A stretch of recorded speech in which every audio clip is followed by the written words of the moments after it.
तो hello guys, कैसे हैं आप। मैं हूं आपका दोस्त और इस चैनल का होस्ट और स्वागत करता हूं आपका हमारे इस यूट्यूब चैनल टेक साइंस और वो में। तो गाइस, आपने और हमने कई सारे साइंस फिक्शन मूवीज देखे हुए हैं और कई सुपरमैन्स वाले मूवीज भी देखे हुए हैं, जिसमें मूवी के उस कैरेक्टर के पास कुछ सुपर नेचुरल पावर्स होती हैं जो उनको एक नॉर्मल मैन से एक सुपरमैन बनाती है। तो गाइस, आज मैं आपके सामने कुछ ऐसे ही नेचुरल पावर्स के लिस्ट को लेके आया हूँ जो वास्तव में तो एक बीमारी है, लेकिन आप ये कहेंगे कि ये बीमारियां मुझे ही क्यों नहीं हो जाती। आप भगवान से बस एक ही चीज मनाएंगे कि यह बीमारियां मुझको क्यों नहीं होती, क्योंकि यह बीमारियां बहुत ही ज्यादा रेयर हैं, जो इंसान की मानसिकता को काफी हद तक प्रभावित करता है, जिससे इंसान के भीतर कई चीजों की सेंस खत्म हो जाते हैं। फॉर एग्जाम्पल के लिए उनके भीतर डर खत्म हो जाती है। डर खत्म हो जाना भी एक प्रकार से आप देखें तो एक सुपर नेचुरल पावर है। अगर आपके अंदर डर खत्म हो जाए तो आप ऐसे कई सारे ग्रेट वर्क्स कर सकते हैं, आप कई सारे बड़े कार्य कर सकते हैं। फॉर एग्जाम्पल के लिए आप आईफिल टावर के पीक पर भी जा सकते हैं और आपको 1% का भी डर नहीं लगेगा। अगर आपके भीतर सेंस खत्म हो जाए कोल्ड को महसूस करने की, यानी ठंड को महसूस करने की, तो आप विश्व रिकॉर्ड बना सकते हैं बर्फ में सबसे ज्यादा रहने की। अगर आपकी मेमोरी इतनी ज्यादा तेज हो जाए कि आप जब 7 महीने के थे या फिर 7 दिन के थे तब की बातें भी आपको अच्छे से मेमोराइज हो, कि आपके माता पिता आप जब 7 दिन के थे या फिर 2 दिन के थे, आपके माता पिता आपको देख के कैसी कैसी बातें कर रहे थे या फिर आपको कैसे खिला रहे थे, आप किस ब्लैंकेट में लिपटे हुए थे, उस ब्लैंकेट का रंग क्या था, पंखा चल रहा था कि नहीं चल रहा था, वो सब भी आप नोटिस कर सकते हैं। तो गाइज, ये सब नेचुरल पावर्स नहीं है तो क्या है। लेकिन गाइज, मैं आपको बता दूं, साइंस के नजरिए से देखा जाए तो यह एक बीमारी है। तो आज हम कुछ ऐसे ही बीमारियों के बारे में डिस्कस करने वाले हैं जो एक प्रकार से देखा जाए तो बीमारियां ही हैं, लेकिन वास्तव में हम लोगों को ऐसा लगता है उसके बेनिफिट्स इतने हैं कि वह एक सुपर पावर है। तो नंबर 5 पे आता है हाइपरथिमेसिया। हाइपरथिमेसिया में क्या होता है कि इंसान की जो दिमाग होती है उसकी जो याद करने की मेमोरी पावर होती है वह बहुत ही ज्यादा बढ़ जाती है। अगर इंसान हाइपरथिमेसिया से पीड़ित है तो उसकी याददाश्त इतनी अच्छी हो जाती है कि अगर वह कोई किताब एक बार ही पढ़ ले तो उसको एक एक शब्द बारीकी से याद रहती है कि वह शब्द कहाँ पे लिखी हुई है। उसको हर पैसेज, हर पैराग्राफ बहुत ही डिटेल में याद रहता है। वह एक बार में ही किताब को पढ़कर समझ सकता है कि बुक में कौन से डाटा कहाँ कहाँ पे लिखे हुए हैं। एक एक शब्द कहने का मतलब बारीकी से उसे वो किताब अच्छे से याद हो जाती है। हाइपरथिमेसिया के अभी तक पूरे विश्व भर में 60 केसेस ही केवल मिले हैं। आपको तो पता ही होगा कि विश्व की जनसंख्या लगभग 7 मिलियन है, जिसमें केवल 60 लोगों को, केवल 60 लोगों को, 60% नहीं 60 लोगों को ये बीमारी है। यानी कहने का मतलब यह बीमारी बहुत ही ज्यादा रेयर है। एक महान ऑस्ट्रेलियन राइटर रेबेका सारो, जो कि इस बीमारी से पीड़ित हैं, उनको अपने बचपन की वो सभी पल याद थे जब वह 7 दिन की थी। वो यह बताती हैं कि जब वह 7 दिन की थी तब उन्हें किस प्रकार एक पिंक ब्लैंकेट में, एक गुलाबी ब्लैंकेट में उनको लपेटा हुआ गया था, जो बहुत ही मखमली था। और वह बहुत सी डिटेल से वो सभी चीजें बताती हैं जब वह 7 दिन की थी। उन सभी बातों को वो अच्छे से याद करी हुई हैं। ये सब हाइपरथिमेसिया के ही लक्षण हैं। तो दोस्तों, मैं आपको बता दूं, इनको हैरी पॉटर की जो सीरीज है उसकी जो एक एक लाइन्स हैं, एक एक पैसेज जो हैं, सभी उनको बारीकी से याद है। एक बार उन्होंने हैरी पॉटर की पूरी सीरीज, हैरी पॉटर की जो बुक है उसकी पूरी सीरीज मौजुबानी सुनाई थी और एक एक पैसेज उनको स्टेप बाय स्टेप सुनाया था। एक भी पैसेज उन्होंने मिस नहीं किया था। और लेकिन वह इस सुपरनेचुरल पावर को अपने लिए एक गिफ्ट नहीं मानती, क्योंकि उनका कहना है कि उन्हें बचपन से ही हमेशा एक हेडेक, एक दर्द महसूस होती रहती है। यानी इसमें इंसान को हमेशा एक सिर दर्द से जूझना पड़ेगा, जो कि मेरे समझ से जीवन को जीने का एक अच्छा साधन नहीं होगा। तो गाइस, मैं एक ही चीज कहूंगा कि भगवान को आप इसके लिए शुक्रिया अदा कीजिए कि आपको यह बीमारी नहीं है। एक प्रकार से देखा जाए तो यह एक नेचुरल पावर है, लेकिन आप हमेशा एक ऐसे समस्या से जूझते रहते हैं जो आपको जीने की एक अच्छी फीलिंग नहीं दे पाएगी। नंबर 4 पे आता है कॉनिजेंटल एलॉग्नेसिया। कॉनिजेंटल एलॉग्नेसिया से पीड़ित इंसान को दर्द ही नहीं महसूस होता।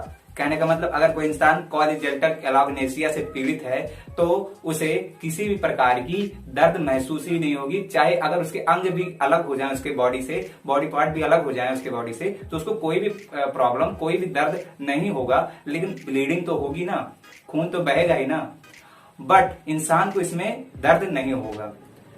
एक प्रकार से देखा जाए तो यह भी एक सुपर नेचुरल पावर है कि इंसान को दर्द नहीं महसूस होता। इसके आज तक पूरे विश्व में केवल 40 केसेस ही पाए गए हैं, लेकिन इसके कुछ साइड इफेक्ट भी हैं। फॉर एग्जाम्पल, अगर इस बीमारी से कोई बच्चा पीड़ित है तो उसको पेन ही नहीं होता, जिससे उसकी ट्रीटमेंट करने में चूक हो जाती है और बाद में जाके वह समस्या बहुत ही ज्यादा बढ़ सकती है। फॉर एग्जाम्पल के लिए, अगर कोई बच्चा इस बीमारी से पीड़ित है और वह बाहर क्रिकेट खेलता है या फिर फुटबॉल खेलता है या फिर कुछ भी करता है और उसको चोट लग जाती है और उसकी हड्डियां टूट जाती हैं, तो उसको पेन महसूस ही नहीं होगा, तो वह अपने पेरेंट्स से इसका ट्रीटमेंट के लिए कोई जिक्र ही नहीं करेगा, जिससे बाद में जाके उसकी हड्डियां टेढ़ी मेढ़ी हो सकती हैं, क्योंकि जो बॉडी है बाद में अपने आप को रिकवर तो करेगी ही ना, तो बाद में जाके प्रॉब्लम क्रिएट कर सकती है। ऐसे आप कई सारे एग्जाम्पल से ले सकते हैं। तो मेरे समझ से यह एक सुपर नेचुरल पावर से ज्यादा एक श्राप है। नंबर 3 पे आता है सेवेंथ सिंड्रोम। सेवेंथ सिंड्रोम एक ऐसा मेंटल सिचुएशन होता है जिसमें इंसान वो सभी चीजें अपने माइंड के अंदर कर सकता है जिसको उसको प्रैक्टिकली करने की जरूरत होती है। अगर हमें मल्टीप्लाई करना हो या फिर एडिशनल करना हो किसी बड़े डिजिट का, तो हम कॉपी और पेन लेके बैठ जाते हैं, उसके बाद हम उसको प्रैक्टिकली कर पाते हैं। लेकिन सेवेंथ सिंड्रोम से पीड़ित इंसान उन प्रैक्टिकल चीजों को अपने माइंड के अंदर ही कर सकता है। इस सिंड्रोम से पीड़ित व्यक्ति बहुत ही ज्यादा टैलेंटेड होता है। वह म्यूजिक, पेंटिंग, कैलकुलेशन, कार्टोग्राफी और 3D मॉडल्स जैसे निर्माण में बहुत ही ज्यादा टैलेंटेड होता है।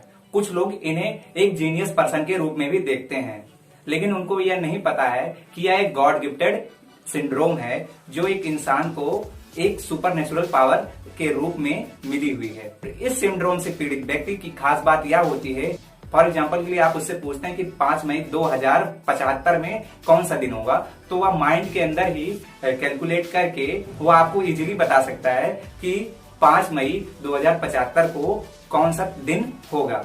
यानी इस टाइप के जो व्यक्ति होते हैं वह बहुत ही ज्यादा जीनियस होते हैं, आप ऐसा कह सकते हैं। सेवेंथ सिंड्रोम की ऐसे कोई साइड इफेक्ट तो नहीं है, यानी हम ये कह सकते हैं कि यह भगवान के द्वारा दिया गया एक अनोखा वरदान है। सेवेंथ सिंड्रोम से पीड़ित व्यक्ति स्टीफन विल्टशायर, जो एक बार ही हेलीकॉप्टर से लंदन के ऊपर से व्यू देखकर उसका एक डिटेल नक्शा उन्होंने बना दिया।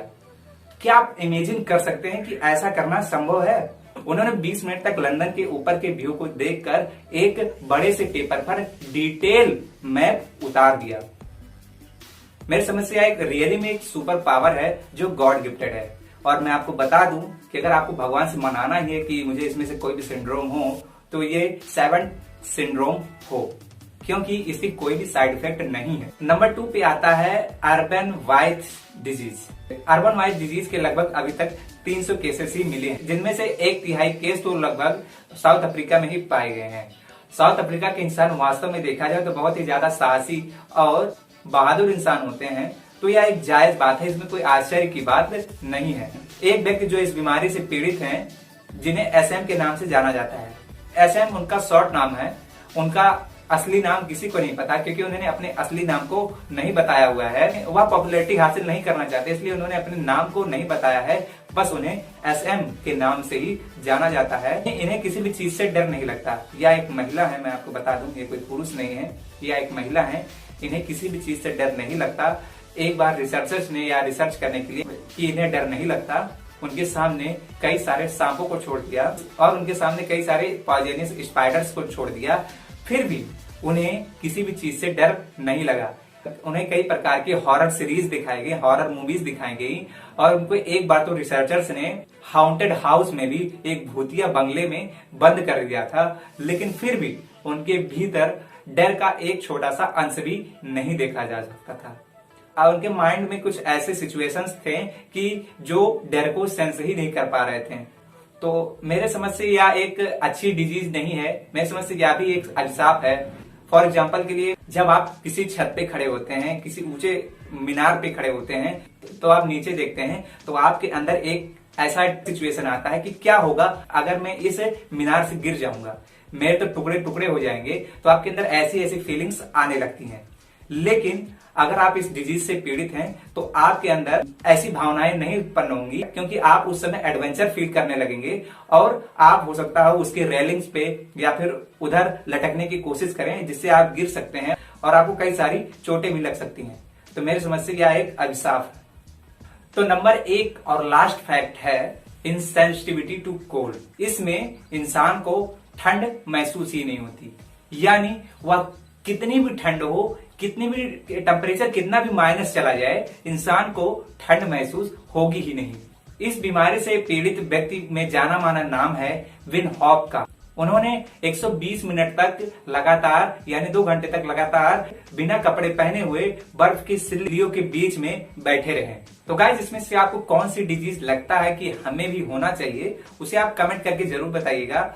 और अगर आपको वीडियो जरा सा भी अच्छा लगा हो तो वीडियो को लाइक कर दीजिएगा और ऐसे ही साइंटिफिक और टेक्निकल वीडियो तो नहीं थी ये, साइंटिफिक वीडियोस को देखने के लिए और आने वाले समय में टेक्निकल वीडियोस को भी देखने के लिए हमारे चैनल को सब्सक्राइब करना मत भूलना और नोटिफिकेशन बेल को दबाना तो कदापि मत भूलना, क्योंकि अगर आप नोटिफिकेशन बेल को नहीं दबाते तो सब्सक्राइब करने का क्या फायदा यार, क्योंकि आपके पास नोटिफिकेशन ही नहीं जाएगी और आप मेरे वीडियोस देख ही नहीं पाएंगे। तो ऐसे नॉलेजफुल वीडियोस के लिए चैनल को सब्सक्राइब कर देना और अपने दोस्तों के साथ जरूर से जरूर शेयर कीजिएगा। मिलता हूं आपको इसके नेक्स्ट वीडियो में एक नई जानकारी के साथ। तब तक के लिए अपना ख्याल रखिएगा। जय हिंद, वंदे मातरम।